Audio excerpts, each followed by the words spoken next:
Sup guys? So unlike sa last travel vlog namin papuntang Thailand, hindi ko na detail dito yung simula sa amin papunta sa airport at yung step by step.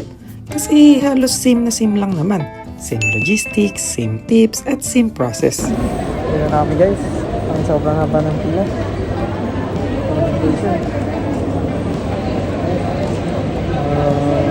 Haba, oh my god. Hi. Namin. Thank you na lang. Banang pila. Tapos na ako. Waiting na lang kay Anika. Immigration. And finally, ito na siya. Hi! Work pa din. Work-life balance to eh. Let's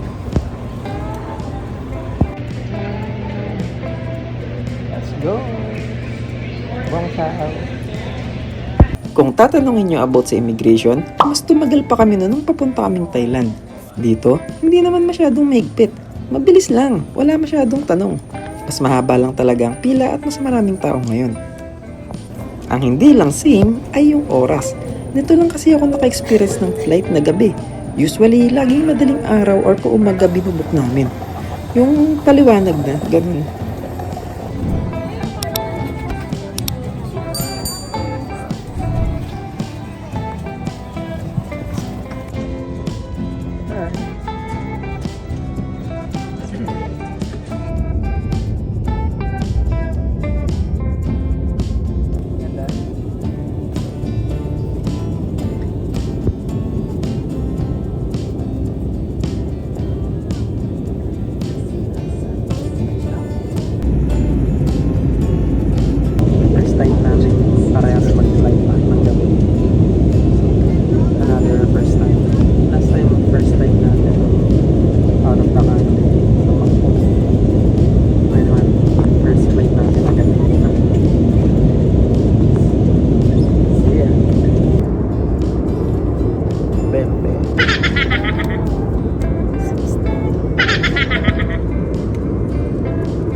Celebrating Valentine's Day here at the Queen.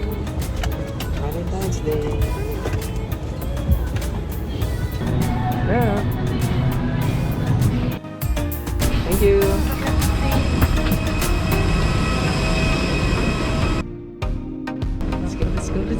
Let's go.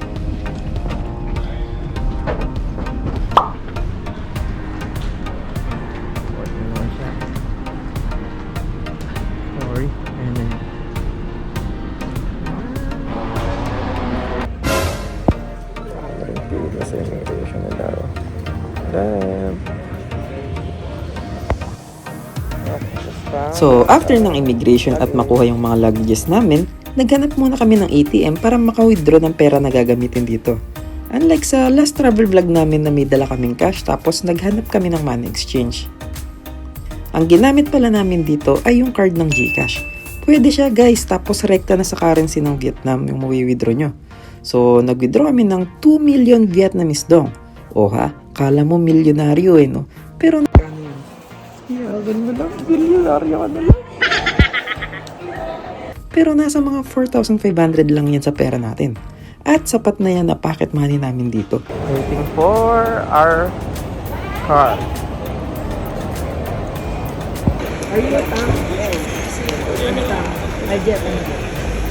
Ito nga pala si Tam at siya yung driver na sumundo sa amin sa airport at naghatid sa hotel kung saan kami nag-i-stay. Kasama na din sa inclusion tong transpo at yung hotel na pag-i-stayan namin sa nabook namin na package. Teka, hindi ko pa ata nasasabi na hindi to katulad ng tour namin sa Thailand dahil hindi lang kami basta nagbakasyon at nag-celebrate ng Valentine's dito. Dito kami nag-prenup shoot, to be specific, sa Vung Tau. Mga 2 hours mahigit travel to from Ho Chi Minh Airport to Vung Tau. Matagal-tagal na biyahe din to. So, let's go!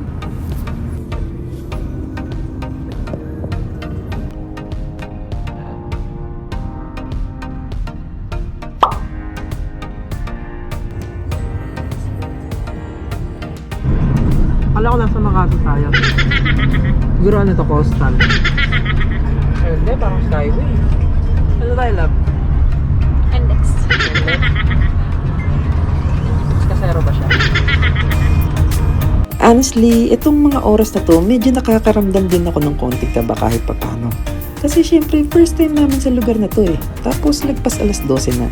Hindi naman namin alam yung lugar. Hindi namin kilala yung nagdadrive. Hindi namin alam kung saan yung pupuntahan namin. Pero syempre, nakabukas naman yung Google Map at GPS namin para alam namin kung tama pa ba yung dinadaanan at pinupuntahan namin or what. At finally, after 2 hours, dumating na kami dito sa Kim Min Hotel. Tama naman guys yung pinuntahan namin at safe din kami nakarating. Kaso nga lang, medyo nakakakaba ulit dahil parang sarado. Walang katao-tao sa paligid. Tahimik. Tapos parang kakagising lang na nag-a-assist at ng receptionist.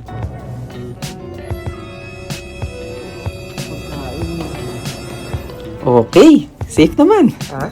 May booking nga kami.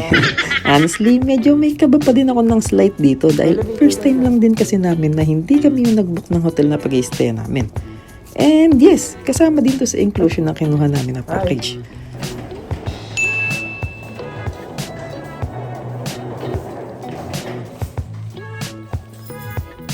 At tinatid na nga kami ni Sir sa room namin. Tara, room tour tayo.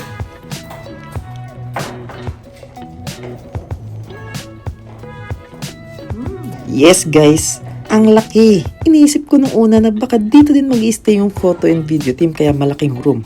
Pero hindi, kami lang talaga dalawa ni Anika dito. Yeah. Parang bahay siya talaga.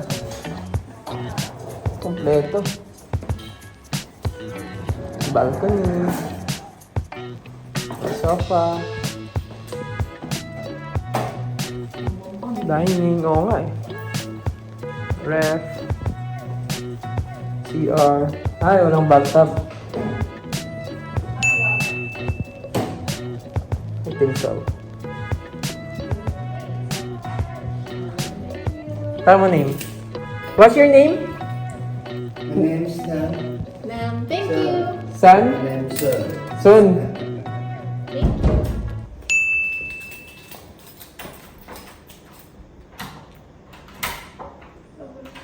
Nga eh. Lock mo, double lock.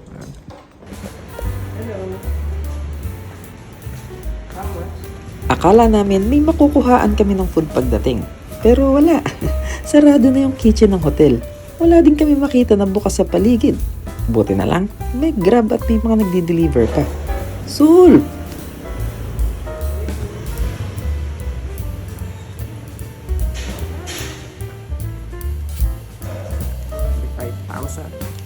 Umorder kami ng banh mi at skewers na nagkakahalagang 75,000 Vietnamese dong. O diba, ang mahal pakinggan, pero almost 170 pesos lang yan dalawa. Not bad din, diba? Panalo. natin is 75,000. 75.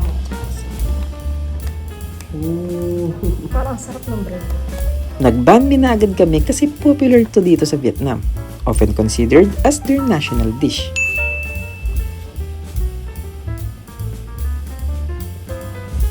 Ito na mga skewers nila, kala namin para siyang barbecue na nakatuhog-tuhog na. Kasi nga skewers, kaso hindi pala. Hiwa-hiwala yung mga meat niya tapos may stick lang, ikaw na magtutusok. Tsaka kakainin. Ang cute, pero in fairness masarap yung lasa.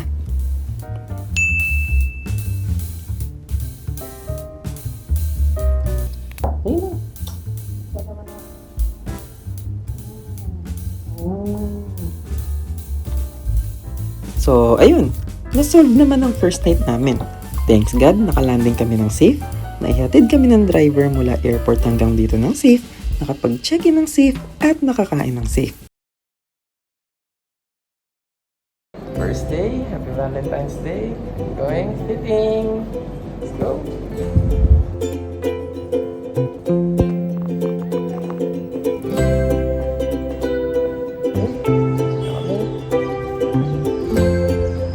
Thank you.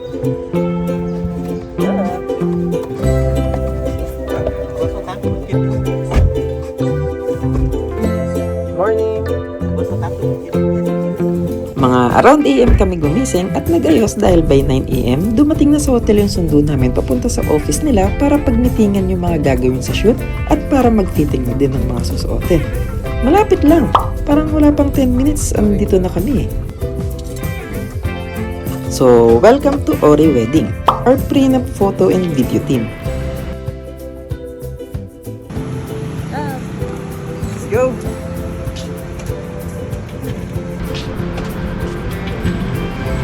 Okay, shoes up please. Good morning!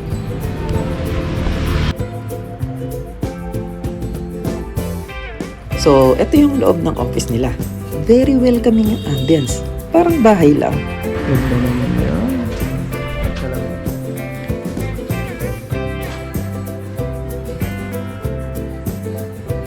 Nakita namin tong Ori sa Facebook nung nagpa-plan-plan pa lang kami magpakasal.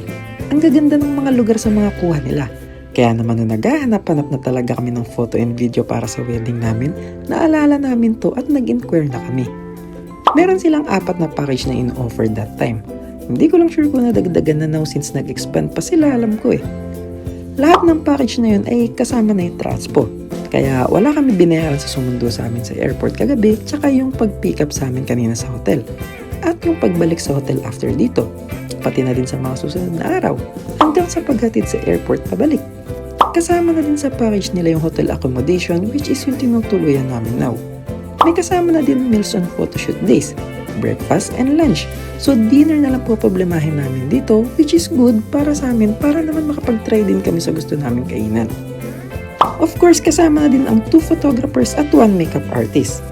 Siyempre, makukuha din yung 1,500 to 2,000 na soft copies ng mga pictures. Sa case namin, binigay na lahat. Then pipili ka ng 60 pictures doon para i-edit nila at isa yon sa mahirap na part. Dahil ang hihirap mamili. Ang gaganda kasi lahat ng kuha nila. Kasama na din sa package nila yung hard copy, 1 big wooden photo, 1 photobook album, 10 gallery photos at slideshow with music. Pero in our case, nakipag-negotiate kami na kung pwedeng wala ng hard copies para mabawasan pa yung price. Pumayag naman sila, kaya mas nakatipid pa kami. At syempre, kaya kami nandito now para sa mga susuotin sa shoot bukas, para makapag-fit at makapamili. Kasama din sa package, provided din nila. Ang tanging pinadala lang sa amin ay yung mga panloob. Hindi ko lang din sure kung may nagbago sa mga package nila now. Pero that time, yung mga pictures mismo yung ino-offer nila. If mag-i-inquire kayo, go lang. Mababait sila kausap. At first, medyo nagda-doubt din ako kasi hindi sila humihingi ng down payment eh. Inas lang nila kung anong package na pili namin, yung preferred dates or schedule, at yung flight details. Pagdating na lang daw namin dito, tsaka sila babayaran ng full. Ngayon siguro medyo nagigets nyo na ako kung bakit kagabi pa ako medyo kakaba-kaba, no? Pero katulad nga ng sinabi ko, safe. Hanggang sa last day ng shoot namin, safe. Successful at masayang ending. So tara, umpisahan na natin yung fitting.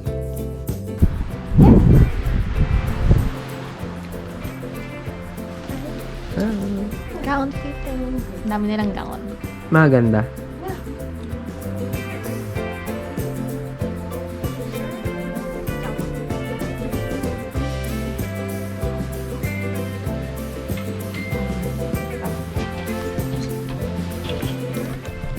How about this one? Yeah, you should. You can try. We will show you the picture.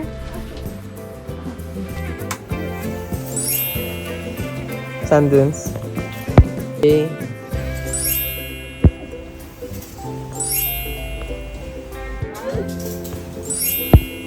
Ay, may white. Great.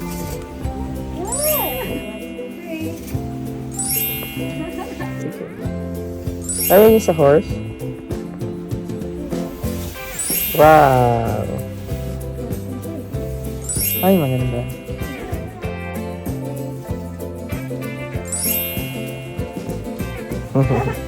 Go. Ikaw mag-reveal ng sarili. So,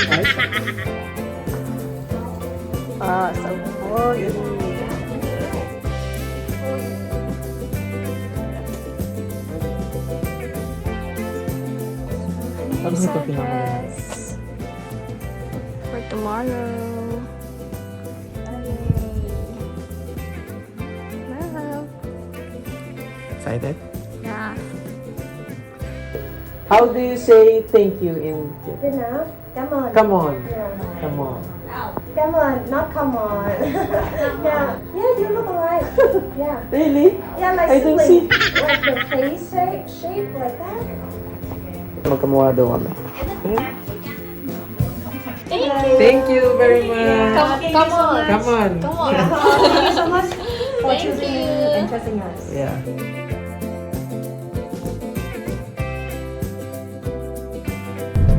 So, we're done. Ready for tomorrow.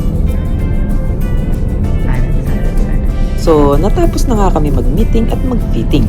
Bukas, start na yung shoot. Kaya today, free yung oras namin. Sa amin lang. Sinulit namin ang buong magdamag. Sakto din naman, Valentine's Day ngayon. Magdi-date kami dito sa buong tao. Lilibutin namin yung buong paligid nito at uumpisa namin dito sa tinutuluyan naming hotel. Kasi hindi namin nalibot kagabi gawa ng madilim na eh. So, let's go! Ayan, umakyat kami sa pinakataas kung saan andito yung pool nila.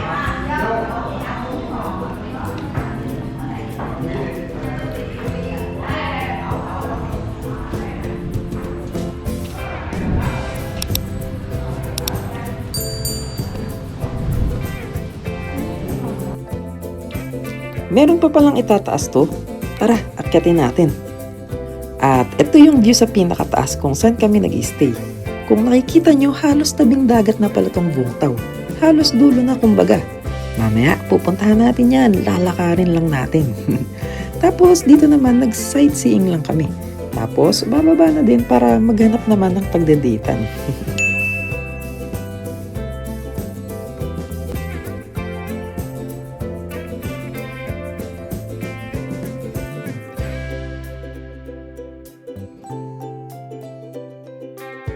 Hi, love. Are we going again? Sana masarap sa Wood Wai Stingray Hot Pot. Pronounce, no? So, yung mga motor, dami. Parang Pilipinas lang din. Ganda. At nag-umpisa na nga kami maglakad-lakad papunta dun sa kakainan. 7 minutes walking lang from our hotel. So, ngayon, maghanap tayo ng kainan. So, papangalanan natin tong How to Spend 2 Million in a Day. Ayan, dito lang ako nakahawak ng milyones na cash sa palad ko. Kasi nga malaki yung pera nila dito.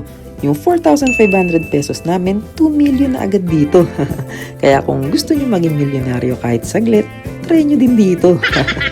Let's see. Kung ano yung 7 minutes, 6 minutes. Pero parang Makati lang. Makati, pagka-holiday. Ayan. Van Honda.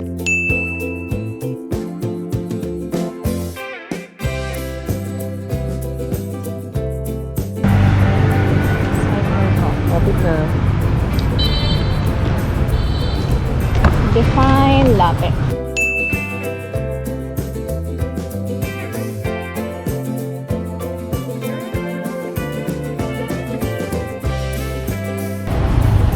POV na hindi nagsisearch at sumusunod lang sa fiancé.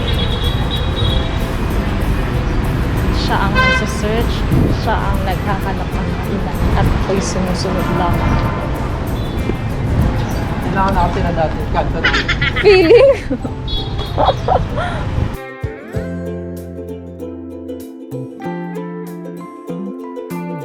And after 7 minutes nga, andito na kami sa Lau Kadwoy na ang ibig sabihin ay Stingray Hotpot. Tara, try natin!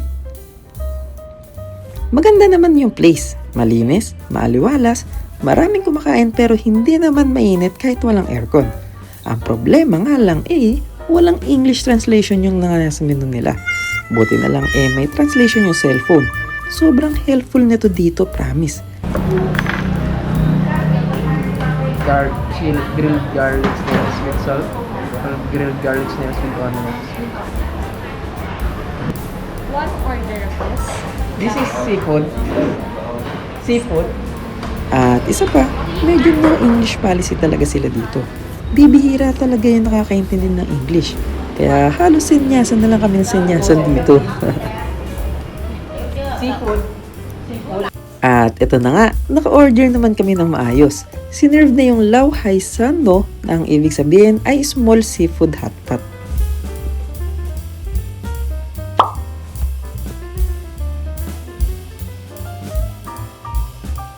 We order seafood hotpot.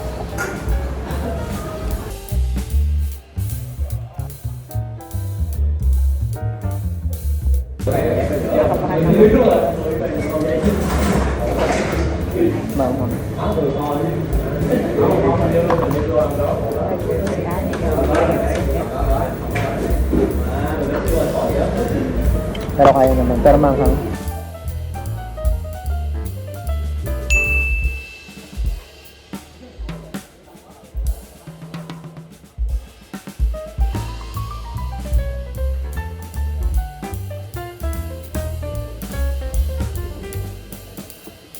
I need rice. Ang tambakol.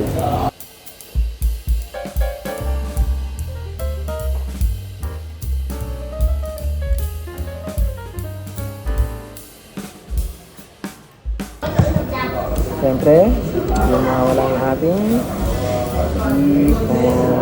okay.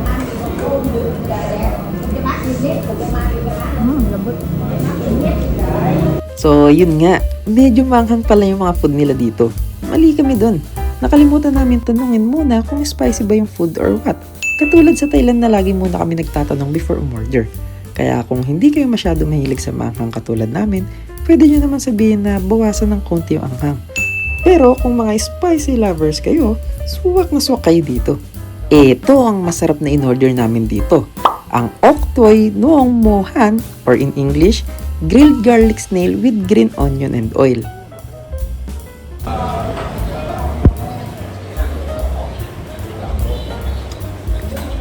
Sarap. Malaking suso. Sarap lang. Laki.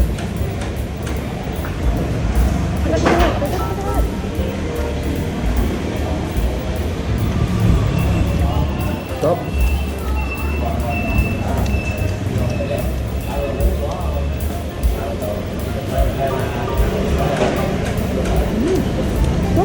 Ito pang isang solid din. Ang Hao Nuong Pho Mai or grilled oysters with cheese.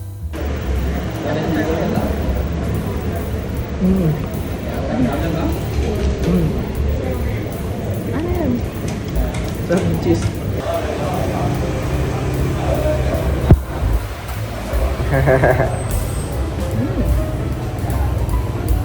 Sarap.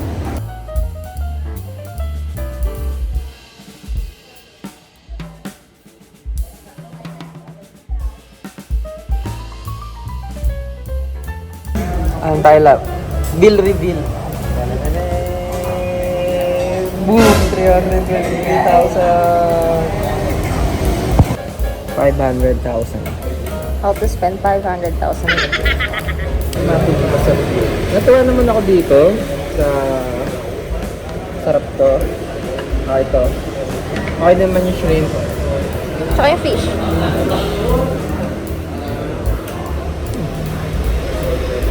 Tapos ito, uwi natin sa bayad. Ang na-spend natin dito ay 323,000. Napatak 732 pesos yung kinain natin. Not bad. Masarap naman yung ano eh. Yun yung malaki na. Yes. Wow. First time. And ito ang change. Yaman mo dapat naman. Tinitignan ko mabuti yung mga zero at yung mga bills nila kasi sa umpisa syempre hindi pa tayo masyado familiar sa mga pera nila. Hindi naman sa pangano pero syempre baka mali yung masukli sa atin. Sayang din ha, every money counts dito. Cash mo Basta lang. lang. Kasi may promo code lang. Okay. After namin kumain, nag-book na kami ng Grab para sa next namin na pupuntahan. And yes, may Grab card din sila dito and pag magbubook kayo, check nyo lagi kung may promo. Napakalaking tulong din.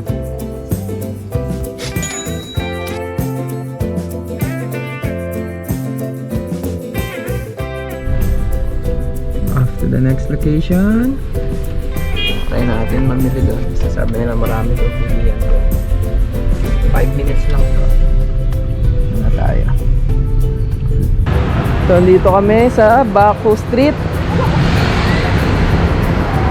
Kung saan, sabi, marami daw bilihin. Oy, church. So, ayun, successful naman ang first date namin dito. Yung lunch date, busog. Kaya naman ang next date namin ay mag-walk trip ulit kami at mamimili ng mga souvenirs. Baka kasi hindi na kami makabili sa mga susunod na araw dahil tuloy-tuloy na yung shoot. Sa gabi na lang time namin pag-uwi at baka hindi na din kami makapaglibot-libot nun dahil malamang sa malamang pagod na.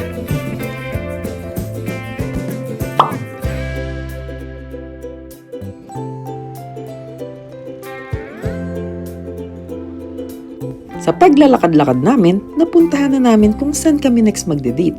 Ang coffee date. Dito yan sa Cafe Muay Chulong na pag tinranslate po sa English means Uncle Long's Salted Coffee. Medyo famous to dito eh. Kaya naman nung nasa Pilipinas pa lang kami, lagi niya na sinasabi na hindi pwedeng hindi niya itatry yung salted coffee dito.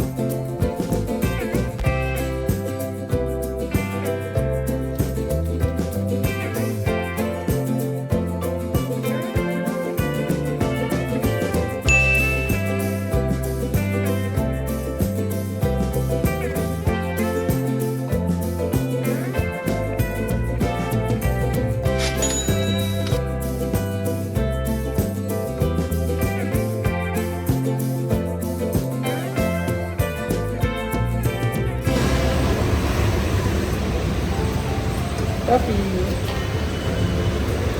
Teka lang. Tingnan mo nga kung masarap.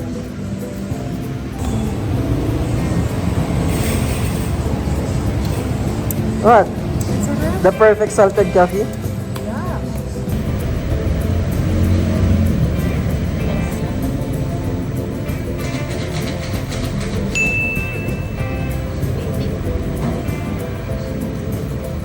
What's that? So, tuwa siya sa kanya. Yummy! Salted coffee. Success! Craving satisfied siya dun. Next location, The Golden Bakery. Gusto ka dyan? Feeling ko kahit hindi na tayo sa Golden Bakery bumili. Na? Ay, Golden Bakery! Asan? Yan pala eh. Susukuan mo na ako. Makita pa. Okay. He found his Golden Bakery. Bigyan ko lang dito. Nakita rin kita. So, what's the masarap dito? Iba-ibang flavors. Kung siya kape yung hinahunting niya, ako ito naman ang hinahunting ko dito. Nagsa-search na kasi kami before at sabi masarap at sikat din daw to dito.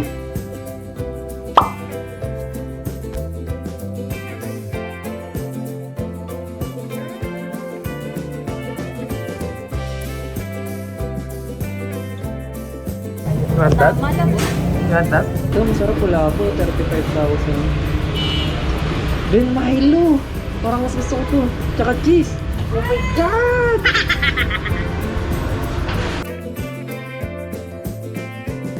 Isa pa palang way nila dito para makapag-intindihan sa turista through Google Translate. Google Translate is the key. Magsasalita sila sa language nila tapos itatranslate in English ni Google. Pwede nga pala to dito, dapat kanina pa lang sa Lao Kadwe ginawa na namin eh. Hindi yung sinyasan kami ng sinyasan kanina. Success ulit! At tuloy lang sa walkathon date namin.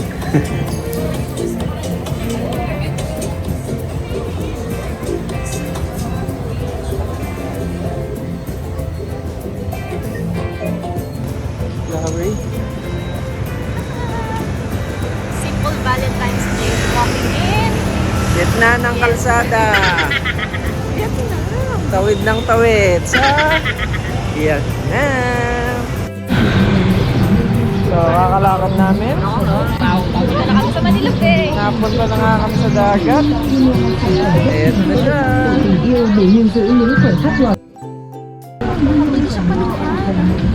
Oh, dagat siya. Akala ko kasi parang Manila Bay. Naan na lang. Tingnan natin.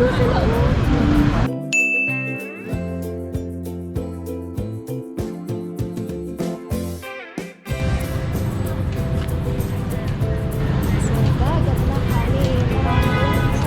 Ayun oh, naliligo nga talaga siya.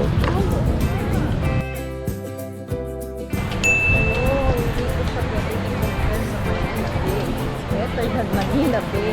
Yeah.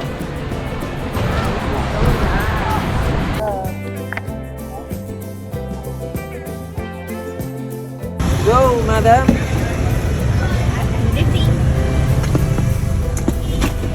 Hello.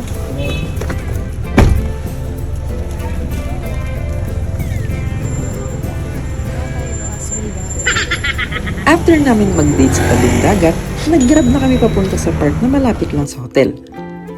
Dito naman kami nag-date.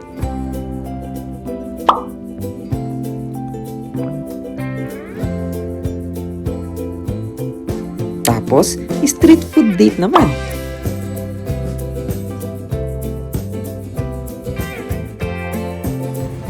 Can I?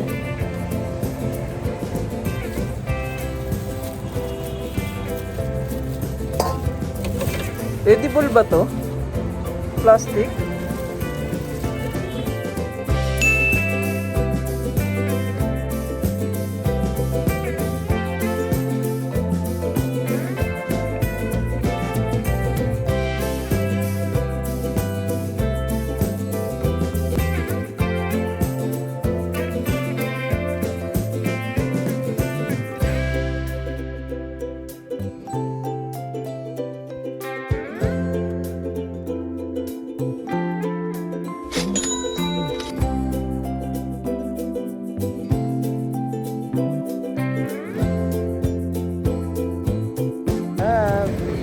Tapos, naglakad na ulit kami pa uwi sa hotel at dito namin kakainin lahat ng pinamili namin na food.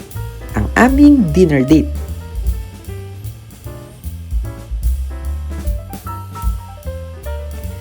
Nagpa-deliver na lang ulit kami sa Grab ng noodles at rice pang dagdag kasi naalala ko simula nang dumating kami dito, hindi pa pala kami nagra-rice.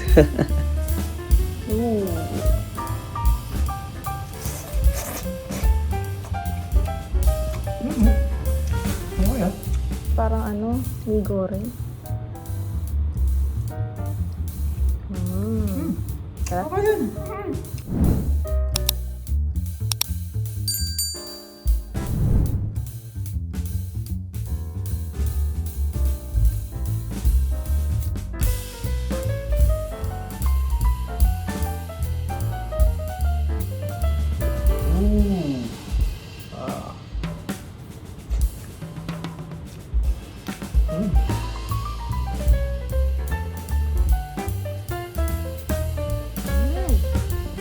Sarap na. Hindi pa nisip yan sa'yo.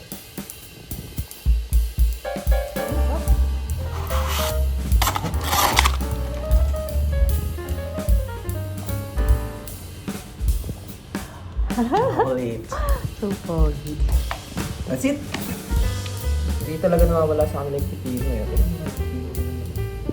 Sarap sa kanila may sibuyas din. Kanin. First time ko magkakanin dito.